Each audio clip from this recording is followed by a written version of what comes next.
আসসালামু আলাইকুম রহমতুল্লাহ। আজকে আমরা আমাদের মরিচের জমিতে আসছিলাম। তো খুবই দুঃখজনক একটা বিষয় আমাদের সাথে ঘটে গেছে, সেটা হচ্ছে যে আমাদের ঝড়ের কারণে যে মরিচ গাছগুলো পড়ে গেছিল, ওগুলো ঠিক করার জন্য একজন আমাদের একটা বুদ্ধি দিছিল যে এভাবে গোড়ায় মাটি দিয়ে দেওয়ার জন্য।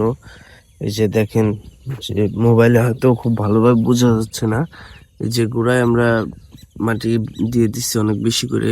ঠিক আছে, তো এইভাবে উনি দেখাই দিছিল, যার কারণে আমরা দিছিলাম। যেহেতু আমরা আগে কখনো মরিচ ক্ষেত করি না, এই কারণে আমাদের এটার অভিজ্ঞতা ছিল না। পরবর্তীতে কাল এক ব্যক্তি এসে বলল যে এটার মধ্যে এভাবে পিলু বাঁধার কারণে গাছ দেখেনি যে নষ্ট হয়ে যাচ্ছে। হ্যাঁ, যেহেতু আমরা আগে করি নাই, তার কারণে আমরা জানি না। আর যদি জানতাম তাহলে তার এমনটা হতো না আমাদের সাথে। তো যাই হোক, এখন আমাদের এগুলো সব পরিষ্কার করতে হবে। প্রায় আমাদের আহ একটা, দুইটা, তিনটা, চারটা, পাঁচটা, ছয়টা, সাতটা পিলু মানে করা হয়েছে। তো এগুলা কিছু কিছু গাছ মানে হয়ে যাচ্ছে, নষ্ট হয়ে যাচ্ছে। এই যে দেখেন, এই যে একটা গাছ, এই যে একটা গাছ, হ্যাঁ, এগুলো নষ্ট হয়ে যাচ্ছে। তো এগুলোকে এখন করতে হবে, এখন এই পুরোটা পরিষ্কার করতে হবে, নয়তো বা আমাদের গাছগুলো সব নষ্ট হয়ে যাবে। কারণ এই যে মাটি দেওয়ার কারণে নিচ থেকে যে চারাগুলো এই গরমের ভাব পাইতেছে, এই কারণে চারাগুলো নষ্ট হয়ে যাচ্ছে। তো এইভাবে পরিষ্কার করে দিতে হবে সবগুলো, নয়তো চারা সব নষ্ট হয়ে যাবে। তো আর যাদের অভিজ্ঞতা নাই, যাদের অভিজ্ঞতা আছে তো তারা তো জানেনি।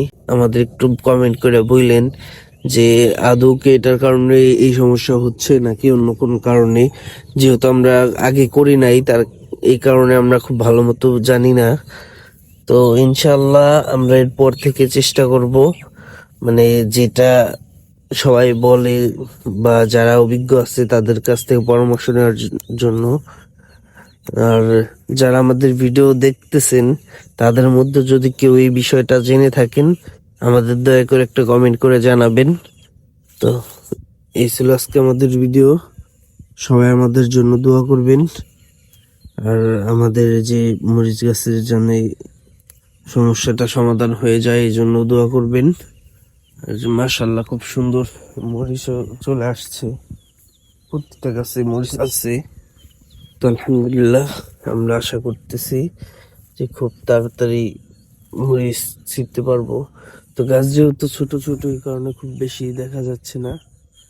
তো আশা করছি যে আমরা খুব তাড়াতাড়ি মরিচ এখান থেকে তুলতে পারবো। তো আমাদের জন্য সবাই দোয়া করবেন। আসসালামু আলাইকুম রহমতুল্লাহ।